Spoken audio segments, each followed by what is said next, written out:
morning, everybody. We're glad that God has spared us up to this time to continue from where we stopped. I want to give a link up of what we did, we covered last time, so that we can continue. God has granted us time that we are still there. And last time we covered up to around 1968, 69.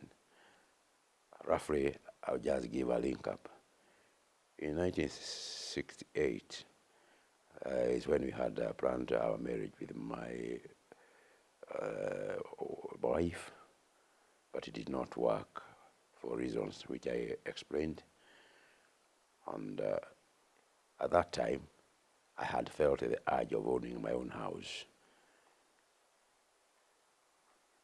I felt that it was not in order that I get into a rented house with the hassles that I had already seen within that short time. So as I was preparing for the marriage, I expected to have at least my own house, and that's through the person I put up with when I came to Nairobi. That is Mr. Chule, who was a classmate of my elder brother in Mangu in early 50s, and who later got married to my cousin. And he started putting up with my brother after my brother came from Makerere University and got a job in Nairobi. So they were putting up together. So as I left high school and came to Nairobi, I joined my brother, and I felt uncomfortable because I was putting up with a family, and my brother was there as well. So I felt the urge also to get out of that house, despite the fact that it was like a family. So immediately I got a job.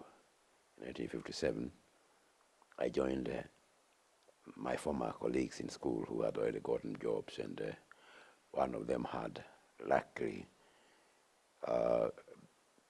been left a house, a city council house that was allocated to his elder brother, who was an artisan with the city council, and had bought a piece of land in Ngong and built a house. They moved there, left the other house in Jerusalem to his son, to his brother. And his brother invited me with another colleague, and we three of us shared the house. And therefore, one unfortunate thing is that we were so close to one another that as we tried to equip the house, we did not count anything belonging to any one of us. We will buy a set of utensils, and another one will buy this and that.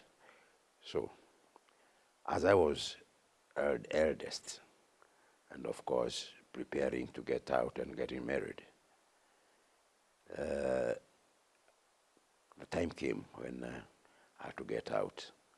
And as I was getting out, I didn't have anything that I would carry from that house, so I had to start anew, where I moved to. And I moved to Rirota, where we stayed with my wife. And by God's grace, after just a month after our wedding, that was in 1969, early 69, in actual fact, we got married on 8th of August 1969. February, 19th of February 1969, despite the fact that it was planned for 1968. But for the reasons I had given earlier, it was delayed until then because of the difficult times I was given by the in-laws. But it materialized then. Already we were in the family way, and we are expecting a child. So we had to look for a place to stay, and we lived in Rirota. It was approaching the heavy rain season, And when we go there, because the house we afforded then was a semi-permanent, it wasn't very conducive for a family with a small child. So we stayed for a short time, and we found it very uncomfortable. My brother had already moved out and had rented a house in Otiende Estate, the only estate that existed in Langata then, other than women prisons. So, since I was already living with my mother, who joined us immediately we got the child, we moved to temporarily stay with my brother. And we stayed together for a while, and after which I got a house still in the same area.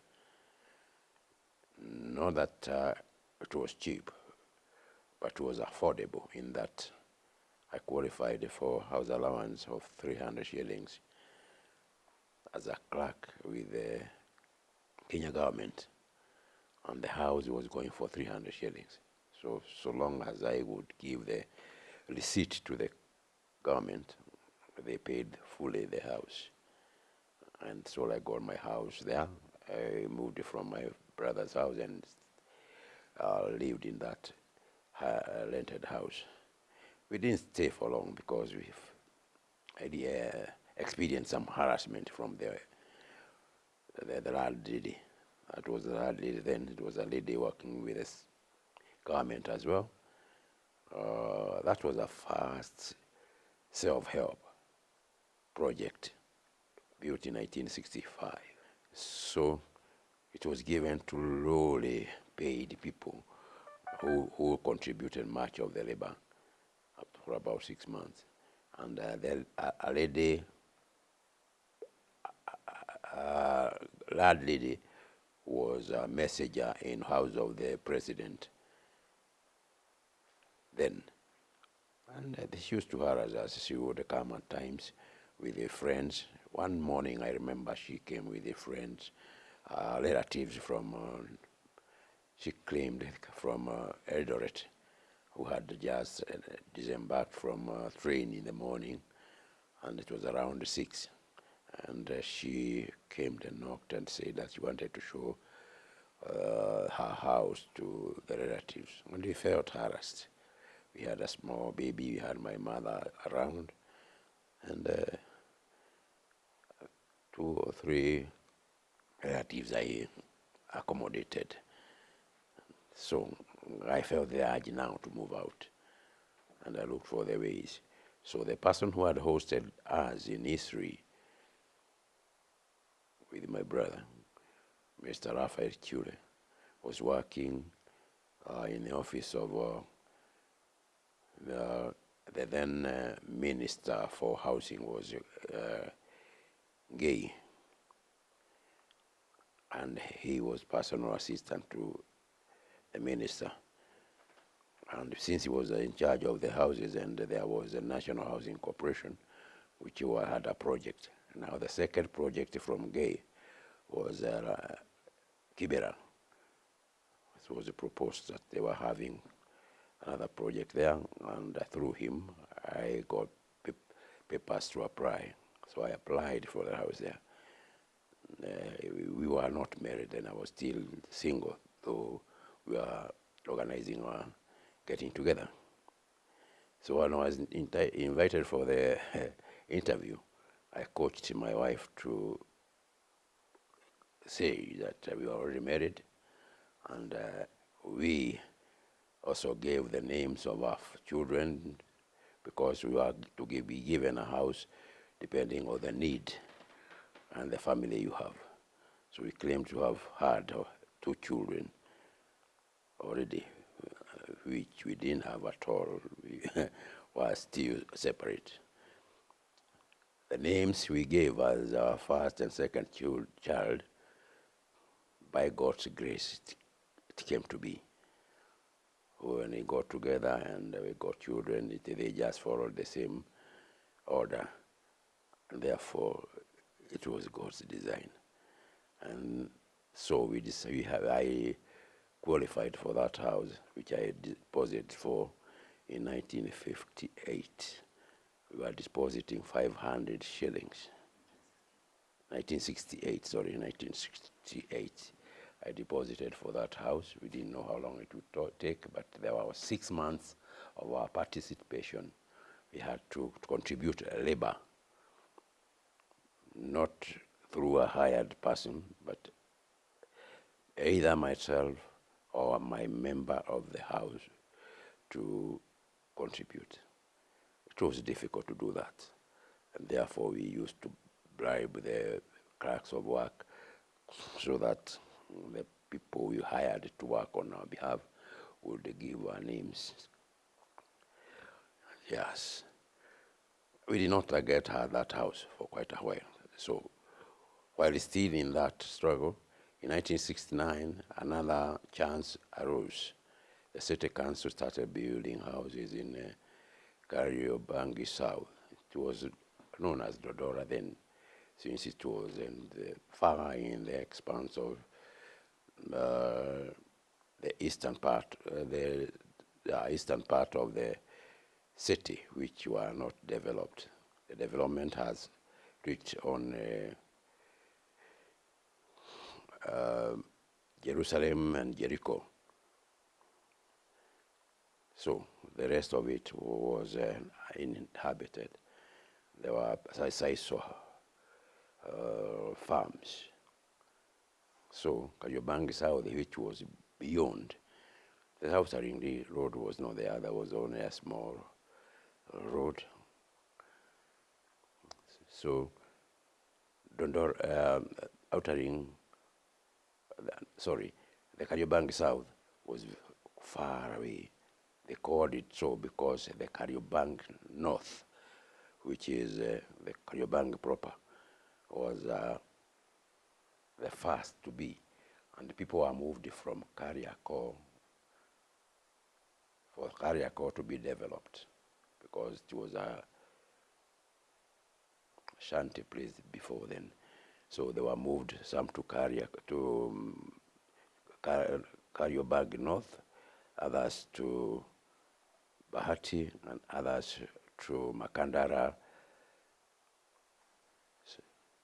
So that's how those areas were established for the Africans.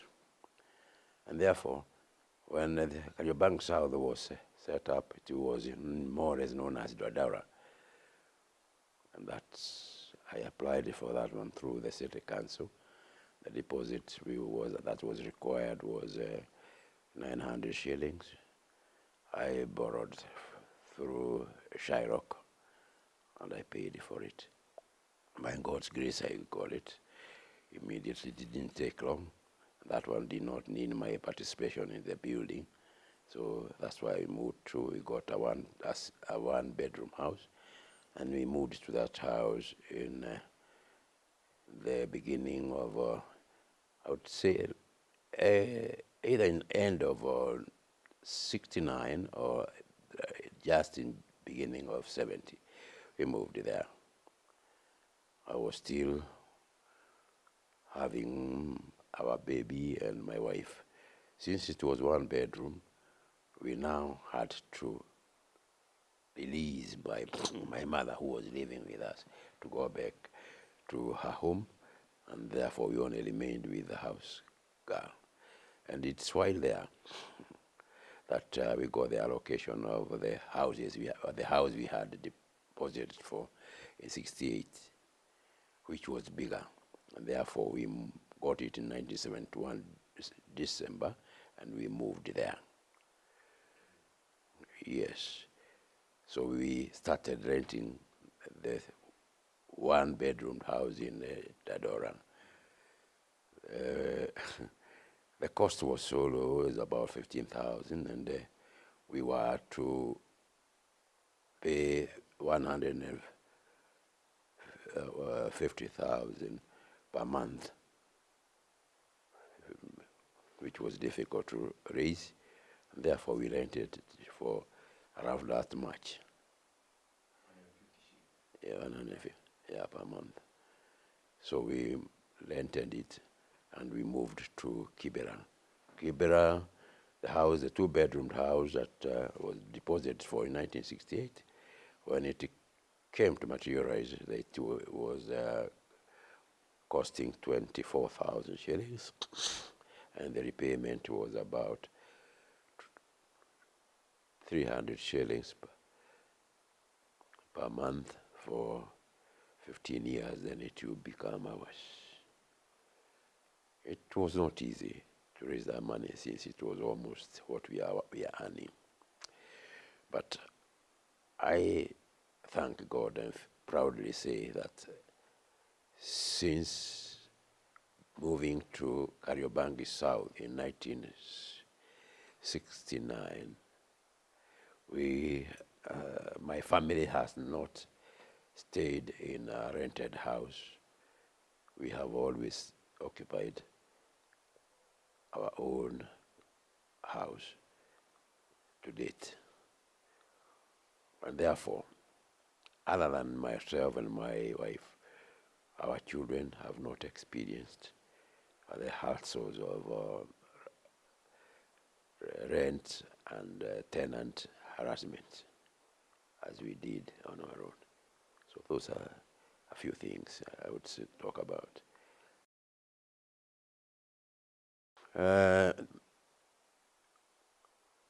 My wife, I came to know my wife quite early, actually, as she was a little young.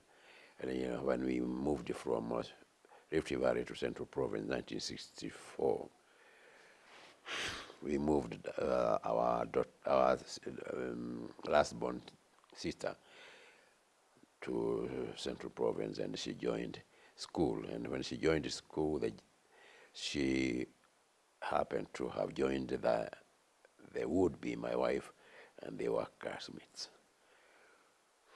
We were already in high school, myself and my two brothers who followed me. So we used to come home for holidays and go back. So I noticed this girl then, and even after completing school, after she did her start 7, she came to Nairobi. Her father was working in a bank as a messenger. And so she was used to the place, and she was gotten a course training in Kibodeni, which was training in house domestic work and laundry and hoteliering, that's how you call it. Today we call it. Yes. So she was already training. And so as I completed school and came to Nairobi, we still linked up, and that's when we started courting. And therefore we were friendly.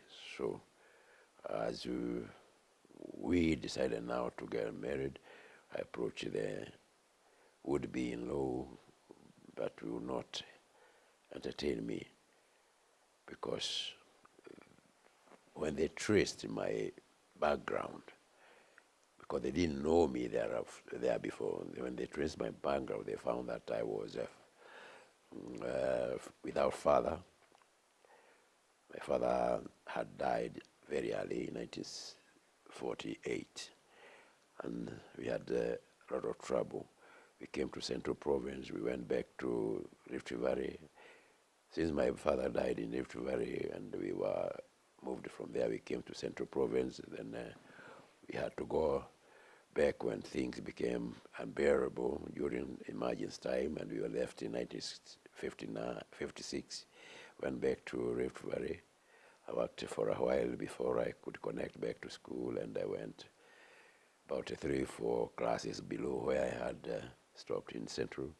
So I took a lot of time, and as I had stated earlier, I joined those who were not going to school at all, and were my age mates, and they were already getting to the marriage and the family way. So I felt the urge also to start a family. And therefore, even as I was going to school and I went to high school, I was still feeling that I was behind time. So as I completed school, I didn't want to continue more. I just wanted to get into the family life and at least uplift the life of my mom especially, whom we owed everything. Because we came up so difficultly, and she managed. She encouraged us all through. That's how it was. So, as I moved to the new house, in which was one bedroom, we could not stay together. So she had to go back home. And therefore, we stayed there. And thereafter, we did not stay with her. She would only pay us a visit. We only stayed there for 1 year. And then we went to our two-bedroom house. And that's where we, by God's grace, we got most of our children. Needed to say, in Kariobangi South is where we got our second child, Lucy. The first child was born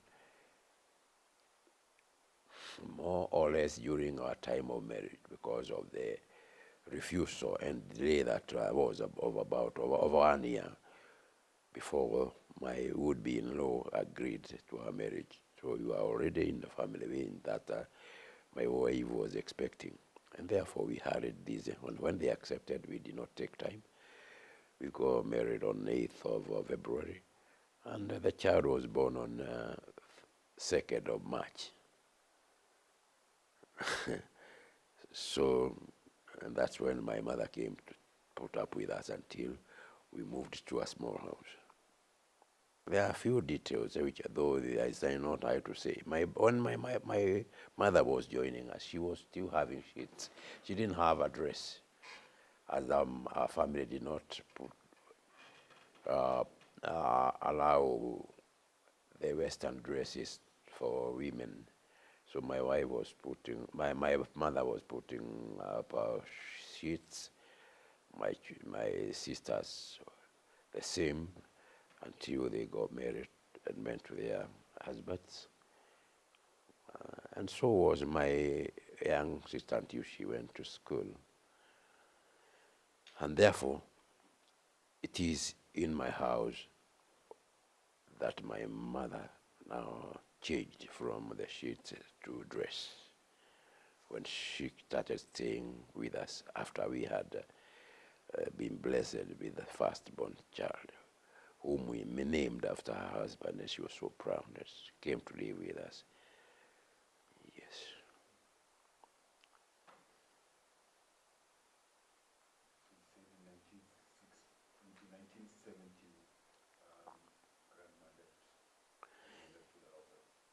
Yes, 1970, yes. She left when we moved to Kariobangi South in a small house where we could not fit all of us. Yes. And at the time, when were you working?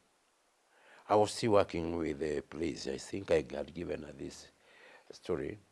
I started with the bank, and I found bank was not still sufficient for a person, for me, because I wanted a little more money. I was still planning to become a family man.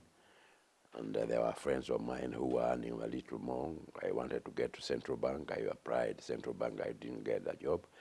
There was only a difference of 60 shillings from Central Bank and the other bank I was working in. And I found that to be a big difference. When I didn't get that job, then the same person, if you let me mention that, the same person whom we were putting up with as I came to Nairobi, and who also helped me to get application forms for the National Housing project that came to be in 1971, and the one who was married to our cousin, Mr. Chule. Yes, that same person is the same that helped me now to, as I was in the bank and I had applied for the police cadet inspector jobs, which had started in around 1970. And I applied twice and I did not qualified because of my height. I had only 1 inch less. He advised me that had I joined the government, they would overlook that. And since he was in the office of the vice president then, who was in charge of the Department of Police was under that, then he said that I would be exempted. So I felt the urge to quit employment in a bank, and that's when I did that, and I joined the police department as a clerk, of course with a lower salary of 450 instead of 600 shillings I was getting in the bank. And as I struggled to get that, and it could not also work, they did not give me any exemption as I had explained earlier. So I experienced a hardship. I tried to apply in the other banks. There were about 7 major banks in Nairobi. I applied to them, but they had all circulated the list of those who had worked and had left, and they would not allow poaching or change of job. So it wasn't easy. And therefore, I had to join the police, and I had to continue with the police and started looking for jobs here and there, at least make the ends meet. It was very difficult. I can say I lived in the borrowed times because I was borrowing from Shiro, and the payments wasn't easy. I would borrow here at the end of the month, I pay here, and I borrow somewhere else to pay here. But by God's grace, I managed and I got out of it. It was very, very difficult. I didn't want my wife and my mom to know about it. As I had said earlier, when I was employed in the police, I was posted to the provincial headquarters of Nairobi province. And I was in traffic department near Kenyatta National Hospital. It was then known as the King George Hospital. Yes, and it was quite a distance because I had to come in a bus from Langata, where I rented a house in Otiende Estate, and I would go down to town and then come up. It was costing about 40 to 50 shillings, which was not readily available. So at times in the evening, I would get the bus in the morning, and in the evening I would trek. I would leave early and trek across, go through the Royal Nairobi Golf Club. There were some about 3-4 ridges across there, and I would walk across up to the Gay and Otiende Estate, which was quite a distance, just next to the Langata Women Prison. It was quite a distance. I could do that. So I got home. I leave the office about 4:30 or 5, and I was getting home at about close to 7. Yes, very tired. But I did not reveal this to. I didn't want to show the hardship to the people who relied on me. I had to bear it as a man. But thanks God, it bore fruit. Yes, those are things to remember. And I would like just to mention this to the young people, upcoming people, my children and others, not to give up life. At least don't lose sight on what you are aiming at, despite the hardships. Yes, you may swim in a deep water, but let your head be up all the time. I'll keep afloat, and eventually you'll cross.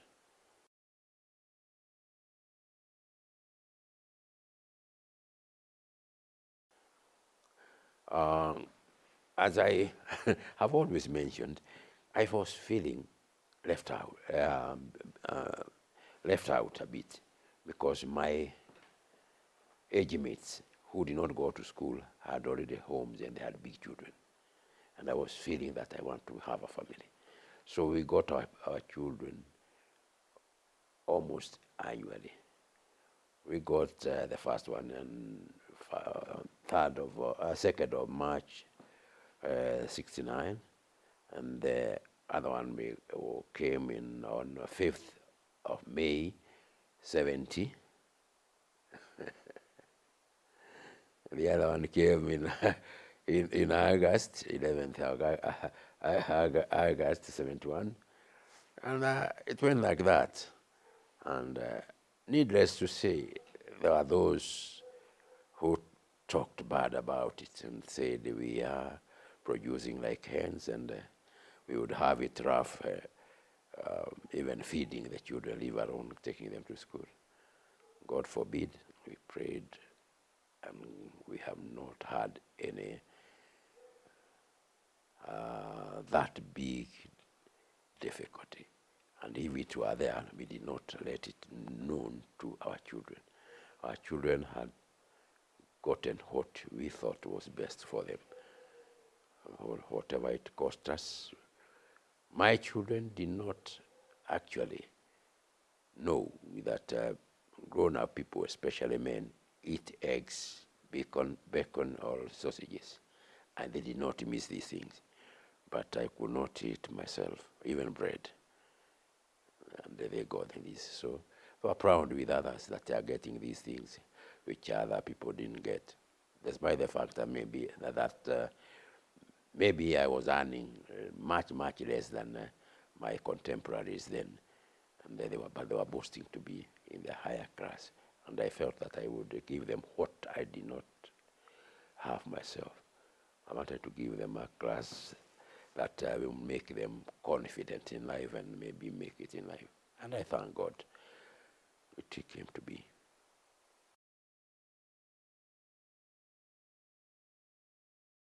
Those who left school with me, most of them were about 8 or so years behind me, younger than me. And despite the fact that we left school together and we also socialized together, I was thinking far much ahead. I was thinking up as a family. I was considering myself as bigger brother, and I would not be doing there. So we would socialize, but I would not allow myself to some areas. When I go to drinking places, I would be very strict with myself, and that's all. But I did not segregate myself. I also did not want to be seen as a loner. So we were rather trying to keep pace with everybody else, but with the restrictions and with the control, because we knew what we are doing. Yes, so I did not miss anything. At times I was thought to be more privileged. By God's grace, wherever I worked, I have made friends. When I was in the bank, I knew people whom I made a friendship with. When I joined the police, in the police department, despite my low salary, I met many people who wanted some favors through me or through the police and this and that. And I earned that. And as I joined immigration and wherever else, I have always been there for the people. And therefore, people thought I was in the class that they were in. And needless to say, I was very friendly to those who had gone to school with my elder brother.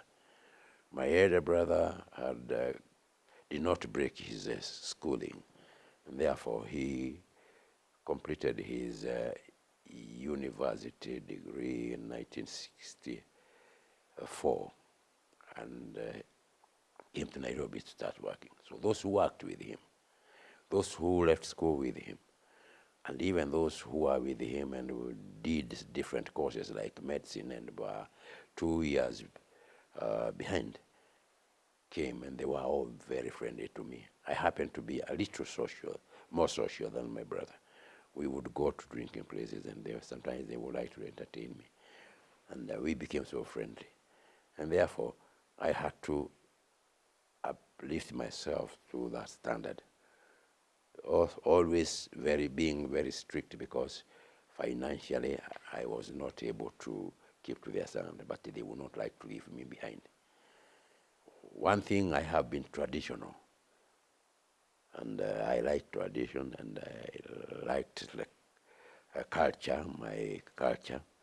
So I knew a lot about the Kikuyu culture.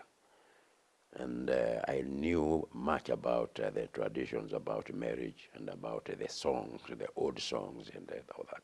So in case of any occasion, they would always have me around to guide them and to lead them in these songs and all that. And they would not like, if they felt something was missing, we were not there. There are some occasions that were very funny, like I remember in I think it was 67, yeah, 67 or early 68. If you all know this Professor Gatei, who was a medical doctor, and he joined the government. He was in different areas. He is among those who were with my brother, with many others. And when he got married, I attended the marriage, and in the evening party, they were living on Gong Road, just opposite where we have now Coptic Hospital. There were buildings there for the government, and they were built high on stones, and then they are wooden. And they had a big house, they were sharing, three of them. They moved out, the others moved out and left him there. That's where he had the evening party. And I was reading them with these traditional songs. We became roused, and we sang and jumped around until we broke down the floor. And since the house was suspended on stones, the floor went down, and that was an occasion for everyone to remember. So, well, such things. No casualties. It just went down, and it was still fun. But you can imagine, it was only the sitting room. The rest of it was okay.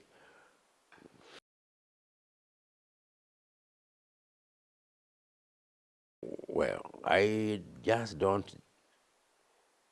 want to say have been good, but the bad habit, I would say,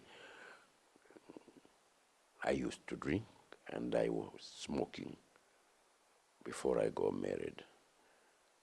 And the smoking especially, I was demonished by one of the doctors among those I've talked about, who was schoolmates and of my and encouragement of my brother, and they were very intimate to me. I got bronchitis, and he advised me to stop smoking and even drinking, and I said I won't. And then he demonished me, and he gave me quite a lecture, and I had to stop. Yes, he was asking me whether a cigarette would jump from the table and come to my mouth. I said no. And then he told me to stop. I said I was not able, because whenever we are drinking, we have to have that and this and that. He told me if I have that stupid urge, that I talked about, and I have no character, man's character, which I can control, then I should have particle sweets in the pocket. When I have that stupid urge, I put a sweet in the mouth and I forget about it. And I felt a challenge, and I stopped from there. So my children have not seen me smoking. By the time I got to the family, I hadn't stopped smoking. Drinking as well, I could drink. Nobody warned me much about that, but I didn't want to drink. And if I did, I went to socialize with my friends, but I had control. I drank, but I did not allow the drink to have me. I would take it. I would take 2 or 3 according to whatever I want, and I was disciplined. I would stick to my principles.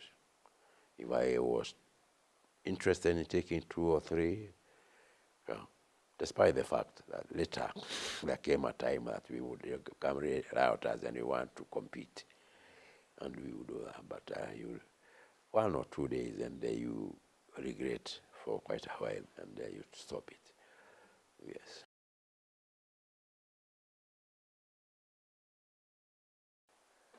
The good virtue is that I always felt, for some reasons, I felt as I was duty bound to carry the family, despite the fact that I had a bigger brother who was even better educated and already in employment. I felt duty bound, and the reason was I was more attached to the family than anybody else. Why so? Because my elder brother had left the family in 1947 and was brought to Central Province to start study. I was left with my mom, and my mother died the following year while my brother was still in Central Province. So my elder brother came to learn about my father's death after we had come from there, and that gave him some sort of stigma. And when we moved to Central Province, I really stayed with my mother. After a while, my bigger sisters got married, and I was left close to the mother. My brother did not leave school because, as my father died, had left a letter to the effect that my brother should not be made to leave school until he himself decides to. Therefore, he never left school. And therefore, I stayed with my mother most of the time, and we were so committed to one another. And I felt as if I had taken the role of the leader of the home. Immediately, we came down to Central Province. And after that, when we moved back to Rift Valley, it's me who went with her and my other younger siblings. And since I was older, she always confined with me in on many things. When things became so difficult, she was some sort of an economist, since although she didn't go to school at all. She advised me to make note of whatever expense we incurred. We didn't have much, and sometimes we would be paid at the end of the month. And I was getting 150. I don't know, 15 shillings, so not 150. 15 shillings at the end of the month. It was also getting the same. But the older people were getting 30 shillings. And therefore, there were people who were operating small kiosks, about 2 or 3 in the estate or in the farm. And that's why we would borrow staffs. So whatever we collected from anybody, I would note down. At the end of the month, my mom wanted me to give an account of how much we have spent. And sometimes it would, of course, we would overspend. It would go beyond what we are earning, and we would plead with whoever giving, and we see what to cut down so that we at least keep within the limit. So she is a woman I would always adore, and wish I could get just a bit of her wisdom. So she trained me to keep account of expenses and to keep a budget, and always to know how you are spending whatever you have, and to live within your means. Yes. And therefore, it gave me that responsibility. So all along I felt I was attached to her, and I would like her to be free, and the rest of us to be free.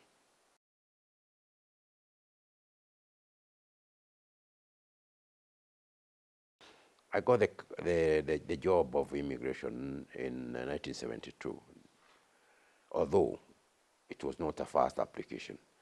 The job was applied, was advertised a number of times, and it was attracting the kind of salary I was looking for. That is over 1,000. It was over 1,120.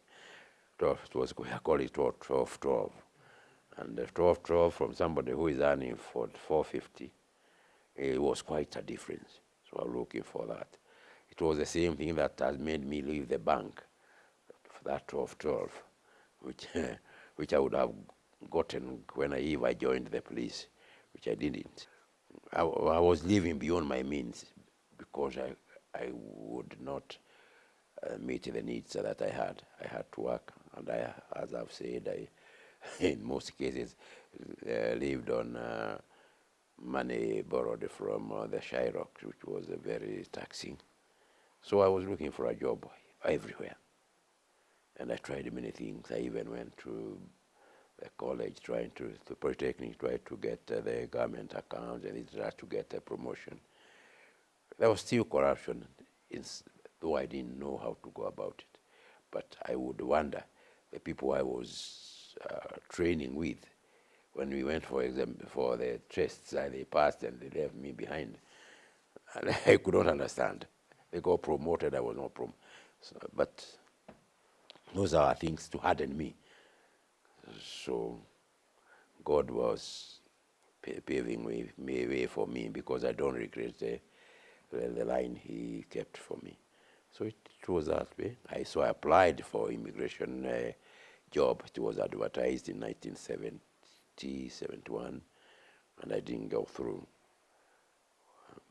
Though I felt hurt because the personnel officer, the chief personnel officer of the department, was a Kikuyu who had come from, he had worked in the previous government, the colonial government. He was detained, and after that he was employed by the Kenyan government. He was senior. And he actually put me to task to explain why I had H at the end of my name, Memia, and whether the original names that I carried from the family had that. And I said no. And why did I have that? Is it because I was brainwashed by the whites, or I felt I would ape them? I felt embarrassed in the panel. And despite the fact that that particular time I felt having done all well, having tried it before, I thought I was to go through, but that particular thing made me lose it. I felt so bad about that man, because he ridiculed me before the panel, and everybody else, I think, put a question mark on that. I didn't find that to be anything to stop me from getting the job. They had no relevance at all. Anyhow, the following year I applied, and by God's grace I got the same job, immigration. Yes. And I joined immigration and went to training, and I started getting the 12 I was looking for, job grade G, which were called the registered officers. And there were a few. Now from job group G onwards, they used to have a list, a booklet that showed all the officers working with the government who are job group G and above, up to the last one. And therefore, you are called as a registered officer. So that I was yearning to get there, but finally I got there. But it did not go long. It was eliminated, and they changed.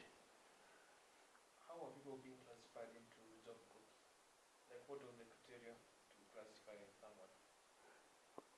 Since it's the same government, and there is what we call Public Service Commission, where people going who are being promoted to an officer from the junior officers to the senior officer, that from Jigo Job Group H, they had to go through the Public Service Commission. Public Service Commission works for the whole government. And in case you got a job from one department to another, it would just be a transfer, and therefore you transfer the service, unless you have not been having a continuous service where you are coming from, or maybe you are not permanent, you are just on contract. But if you are permanent, they transfer the service.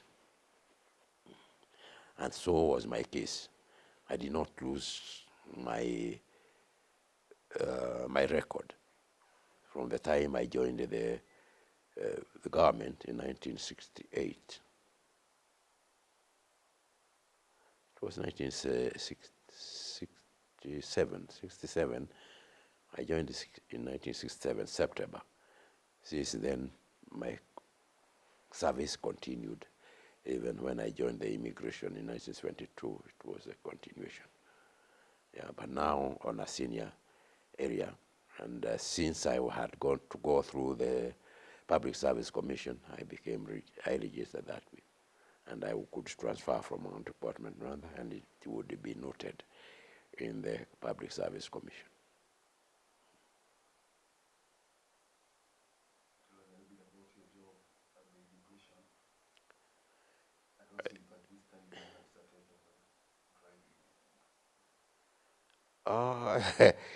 It's funny because my driving was not by design, not because I needed, but during this time, since the time I left the bank, and I have said that I left the bank and I regretted. I was leaving the bank with high hope that I was going to join the police immediately and move from 600 shillings to 1212. And I missed it. And instead of going far, I got to Roa, I got to 450. So things became so tough. And I had already married. I had to survive and to show people, even my contemporaries, most of whom, especially those who had left school with me, whom are unmarried, and I want them to emulate my example, because they emulated me in many ways socially. So I didn't want to show that I would not making it in a marriage life. So it was difficult. And therefore I tried many things. As I told you, I tried doing garment accounts. I tried doing salesmanship. And therefore, as a salesman, I had to do driving. Yeah? And in police, I had many friends, including those who had driving schools, a few in Nairobi. So they could give me driving lessons at subsidized rates. Sometimes they would give it. So I did my driving actually for 1.5 years through a driving school that was known as Mochogi's driving school. Somebody was called Mochogi, and he's David Mochogi, and he's the one who owned that driving school. I did that. I did my driving school once, by driving test once, and failed, despite the fact that the examiners were within the police department. But because police even then was corrupt, they tried to hide it. But unless you come through the trainers, whom you give something to give to the person testing, they would deliberately fail you. And since, although I was with them, I was failed once, but the second time I qualified. So I passed in 1969 and got my...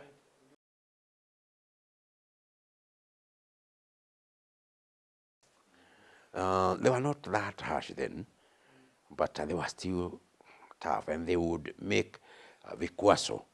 You know, they would still do something that to make you that to feel that you have not done well, in case you have not done what they wanted to do.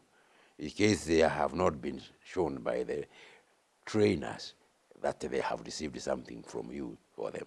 So if you haven't, then they will do something. They will, in most cases, they were telling people to go to start on a hill, and then you start, and then if it moves a bit behind, then that is it.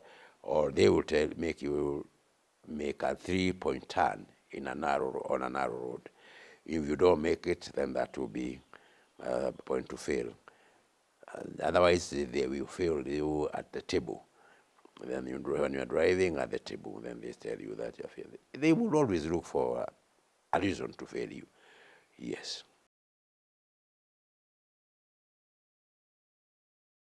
Class E, you are bound to drive up to 3 tons, and 3 tons is the canter today. So if you can have a license that you drive up to that, and I was looking for a salesman, which were using, Nissans were not there. They were Kombi, Volkswagen Kombi. They are the ones that are being used for salesmen, people who are selling goods around it, advertising things, and that's what I was looking for. So a 3-ton Class E was good enough.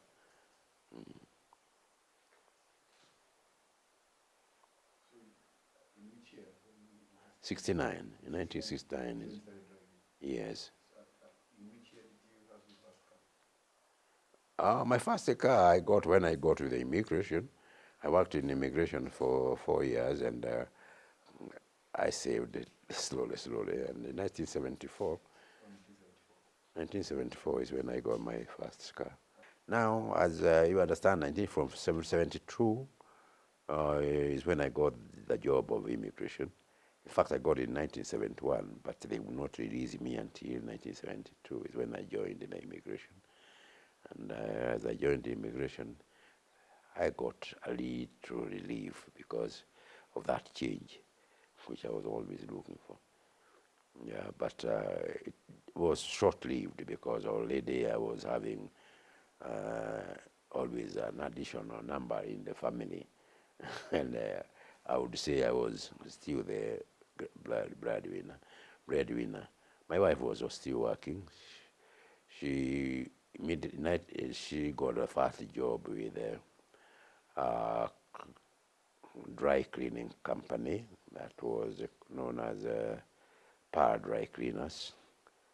After which, then the Hilton, the Hilton you know today was proposed to be built. That area was known as Adige Street and Adige area. The whole of that area was empty, was built up with makeshift kiosks made of old canvas, and that's people are in town. Those who would not afford to go into the former hotel would come to eat there.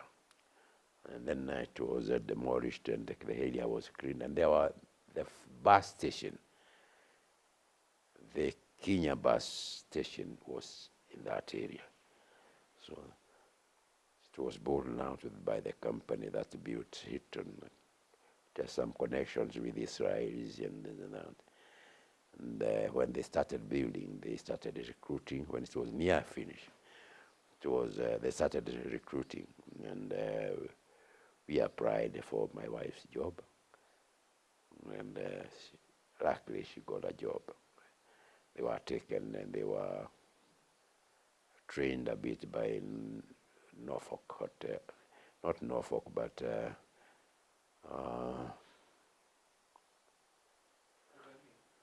no, that is a branch of Norfolk. It required what do you call it? It's still there. Huh? Huh? Hapana, hii iko tu pale kuna karibu na Hilton. Hii ilikuwa na miti ya acacia tree kando hapo tu. It is still there. On Kimathi Street, opposite Kimathi houses on this side. What do you call this? At the junction? Huh? New Stanley. New Stanley was a branch of those Brock hotels. Yeah. New Stanley was one of the block of hotels, or block hotels, and so was used to train those who would join the new Hilton Hotel, and my wife was trained there for a short while.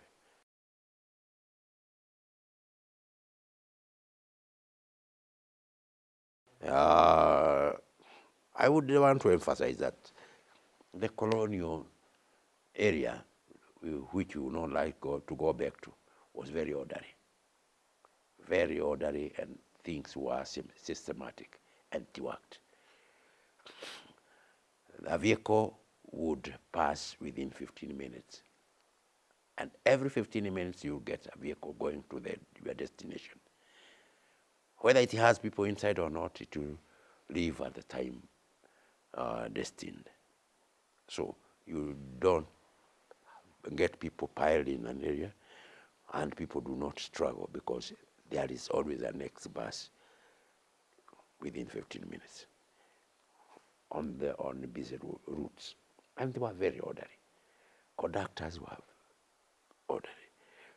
Most of the buses were these story buses, and they were good. They would climb up these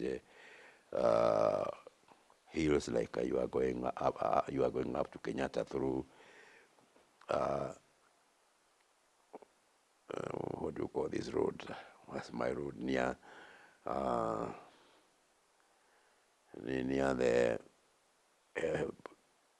army headquarters, the Valley Road.